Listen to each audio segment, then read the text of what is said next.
We have all 9 year-end awards. We will get into Fighter of the Year, Fight of the Year, and all the awards next. Please like and subscribe. Help us hit 10,000 subscribers.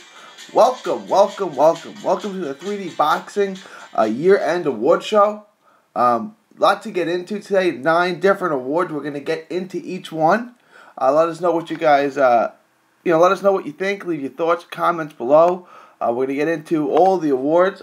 Let's start with the young gun, the prospect of the year. If you remember last year, this was an award that was won by Josh Greer Jr., 118-pound bantamweight, who's gone on to sign with Golden Boy and do big things. This year, it goes to Golden Boy's prospect, Vergil Ortiz. The Dallas native had an amazing 2018, going 3 for 3 with 3 KOs to run his overall record to 11-0 with 11 knockouts. Ortiz is just 20 years old. He's already De La Hoya's golden boy. He's his golden star of his stable. He's trained by Robert Garcia.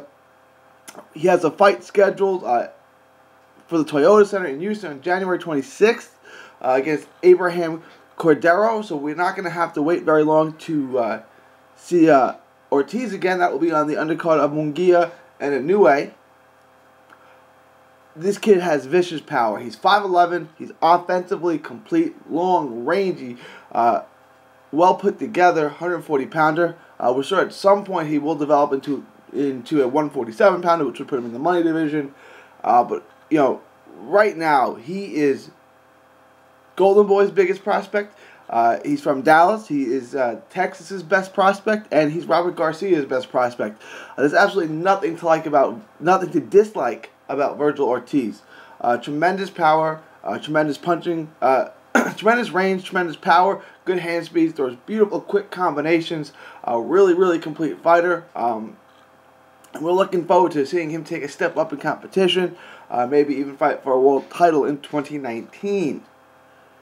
The second award, the Best Fighter You've Never Heard of award. Last year that went to Joe O'Carroll of Ireland, who took some big steps forward.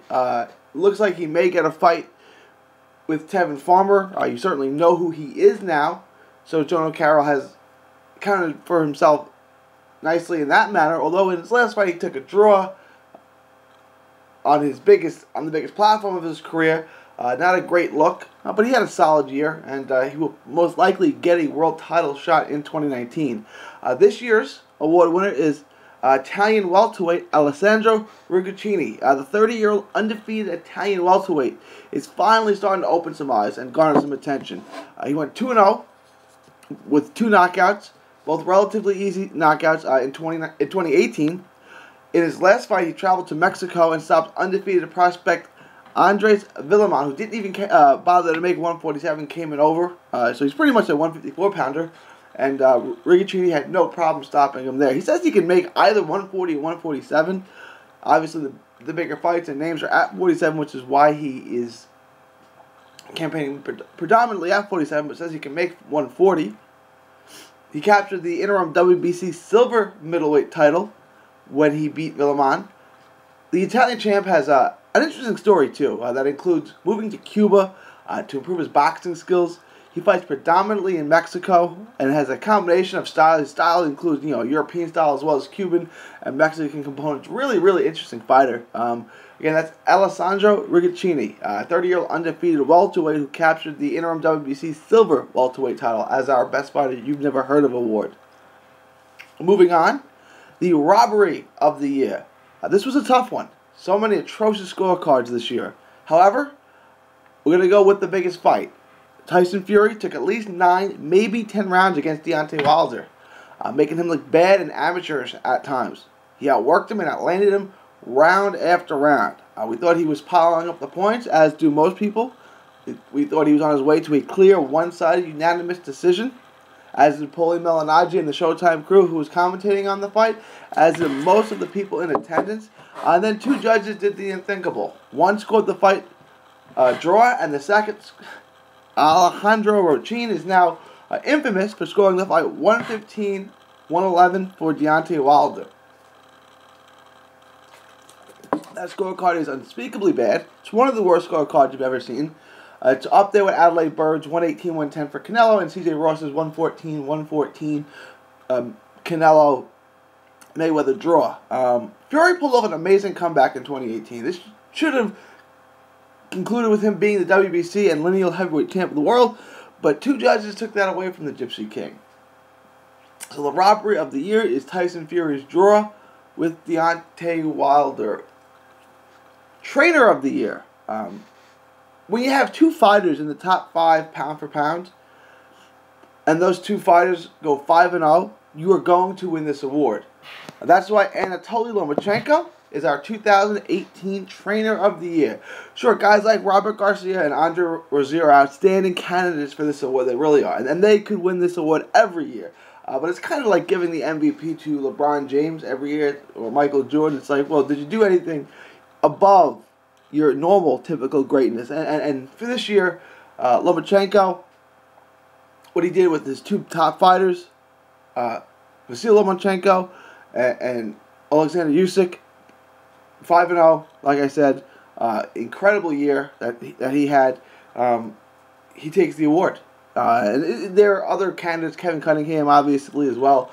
But none of those guys have two fighters in the top 5 pound for pound who went 5-0 combined. So this year's award goes to Usyk. Round of the year is our next award. That's our 5th award and our next award. This should be fairly obvious.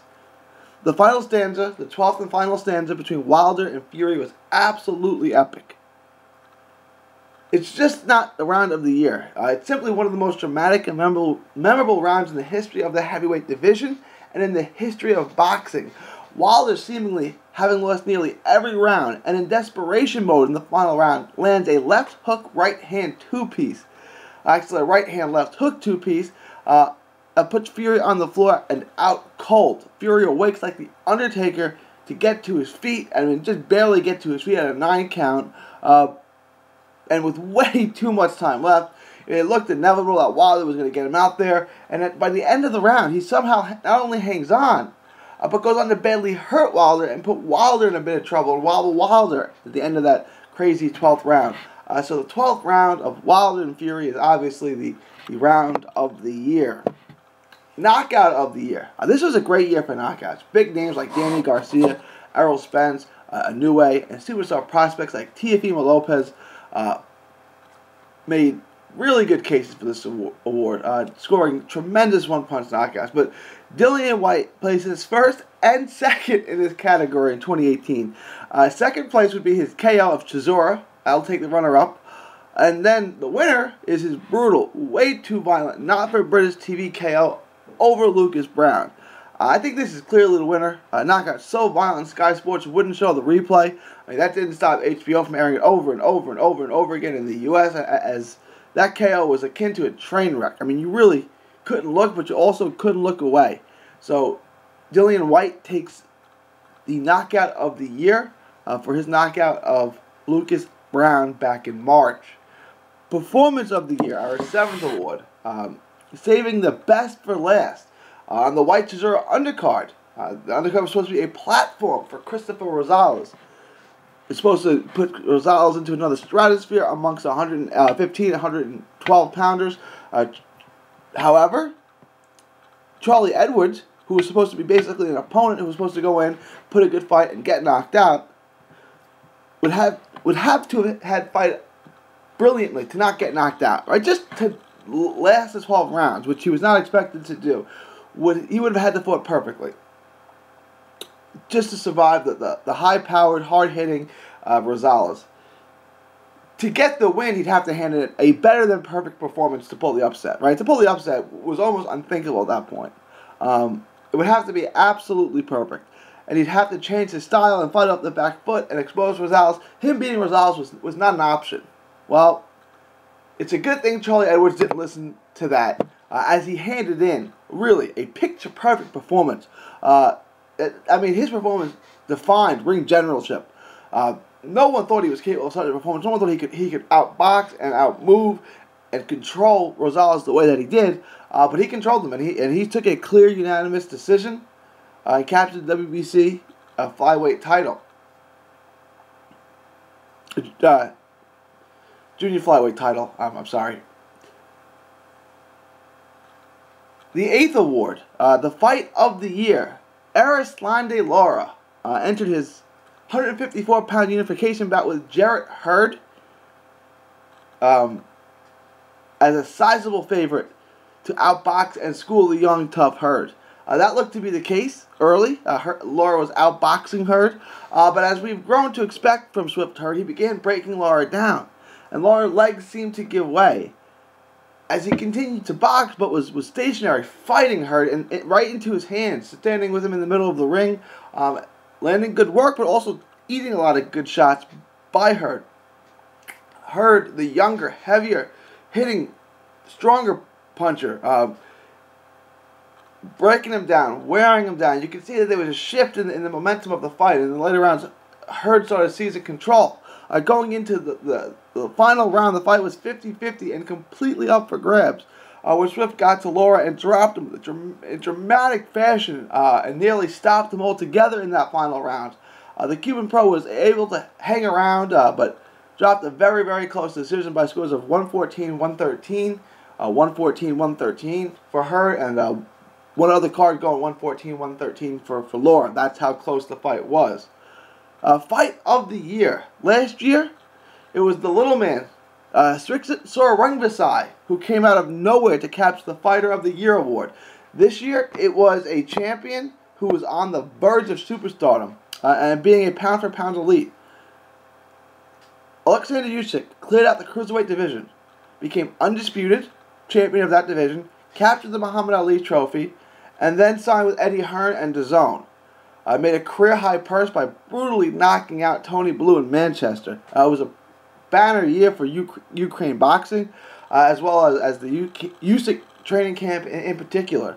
Sweeping the Fighter of the Year and Trainer of the Year awards, it certainly appears that Hearn signed Usyk to challenge the rest of the stable of heavyweights in 2019. So 2019 should be a really interesting year for our 2018 Fighter of the Year, Alexander Usyk.